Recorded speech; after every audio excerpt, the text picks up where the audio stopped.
Hi, I'm Dave. Once again, Operation Eagle's Wings. It's time to honor all who serve and leave no one behind. A program that I'm very excited about is called Honor Flight, and that's an opportunity to take World War II veterans back to Washington, D.C. to see the World War II Memorial. And it's important we do this as soon as possible because a lot of the World War II veterans are in the 90-year-old range, and so we're losing across the country thousands of them every day.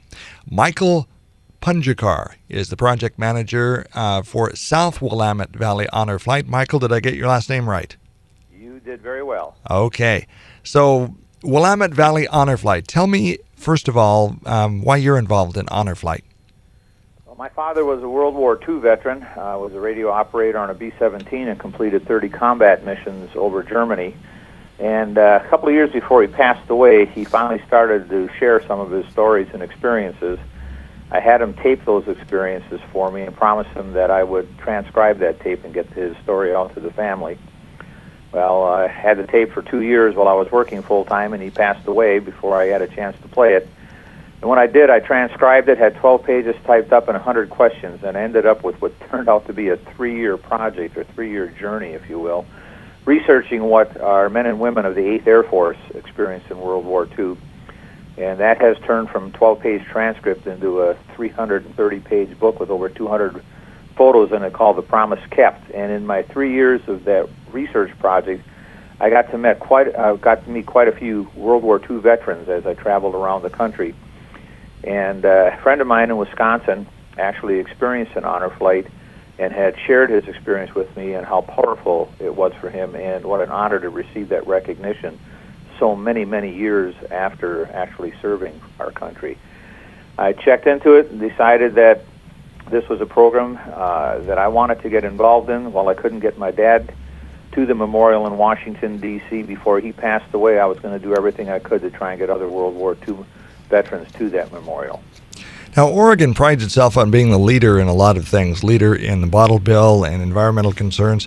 But in the area of honor flight, the state of Oregon actually, this is a nationwide program to take World War II veterans back to Washington, D.C. to have them see the World War II Memorial. Oregon has come into the game pretty late in the game, haven't they? Well, the program kind of spread from the East Coast to the Midwest and to the West Coast. Logistics is part of the issue. In the Midwest and the East Coast, it's a one-day trip. The veterans are picked up, taken to an airport. In some cases, it's a whole charter plane that's full that goes to D.C. and back in the same day, or otherwise they fly commercial.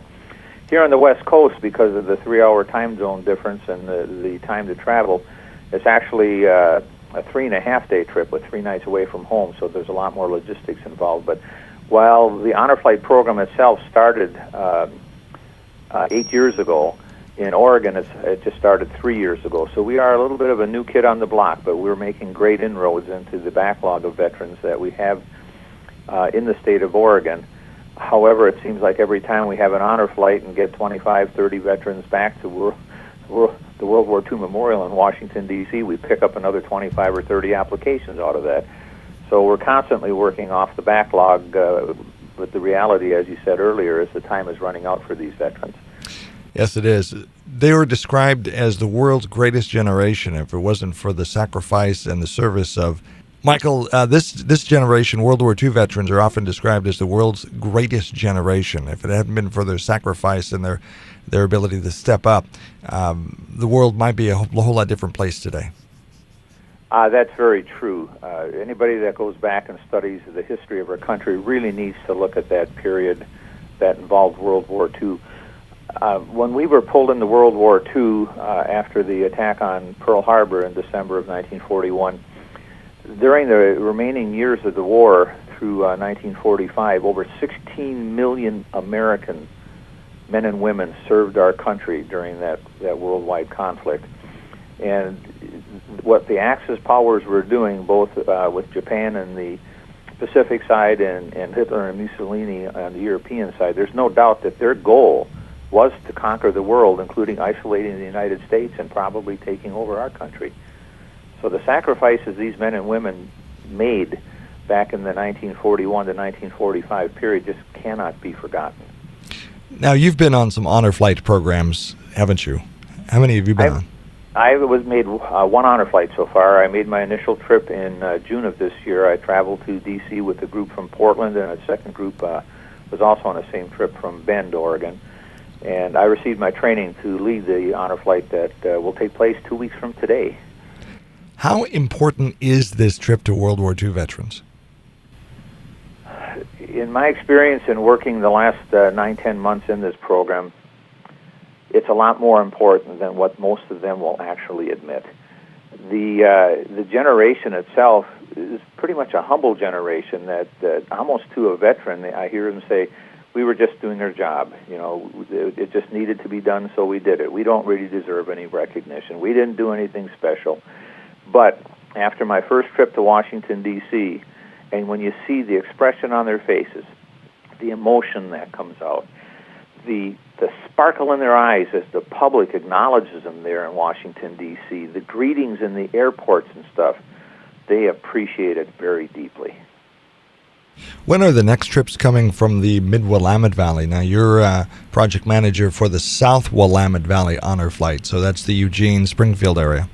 I actually cover Lane, Lynn, Lincoln, and Benton counties, and the flight that we've got going October 11th to the 14th is our first flight for this hub. There have been other flights from Honor Flight of Oregon, which covers the Grants Pass area in the south, and it currently still covers the Salem area as well. Honor Flight of Eastern Oregon, Honor Flight of Portland.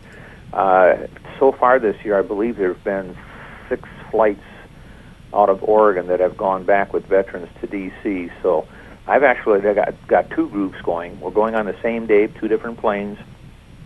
We'll be on 2 different charter buses back in D.C. for the tour of the memorials. But the 2 groups now total 57 veterans that will be leaving.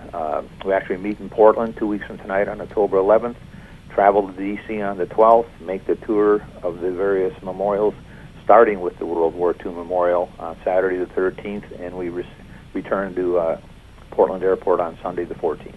How can people get involved in this program? There are websites available that you can go to. The national website is honorflight.org. Honor Flight of Oregon's website is honorflightoforegon.org. And hopefully within another week to 2 weeks, you will be able to go to swvhonorflight.org, which will be the South Willamette Valley website. Contact information is available. You're certainly free to give out my contact information. If anybody calls your radio station and stuff, I'm located in Springfield, Oregon. I can give out volunteer applications, guardian applications, veteran applications, and certainly am in a position that I can also give them information how to make donations. All right. Well, thank you for what you do. I think it's really important that we pay tribute to the world's greatest generation, World War II veterans. And if you're hearing this program, for example, on KGAL Radio, we need to take care of our local World War II veterans. So, Michael, your contact information once again, if people missed it. My address is 37833 Shenandoah Loop, Springfield, Oregon, 97478. My email is my last name, Pungercar, Pungercar 2 at msn.com. The reality is the average age on this group going in 2 weeks is of just over 90 years of age. In Oregon alone, we're losing over 40 World War II veterans a day. The estimate across the country is that in 2 to 2.5 years, the focus of the Honor Flight program will change from World War II veterans to Korean War veterans, because the World War II veterans, in reality, will either be gone or their health will be compromised to the point that they can't make that kind of trip anymore. So time is of the essence. Okay. Michael, thank you for what you do. Michael Pungercar, project manager for the South Willamette Valley Honor Flight program. Thank you for all you do. My pleasure. Thank you. I'm Dave Adams, Operation Eagle's Wings, honoring all who serve and leaving no one behind.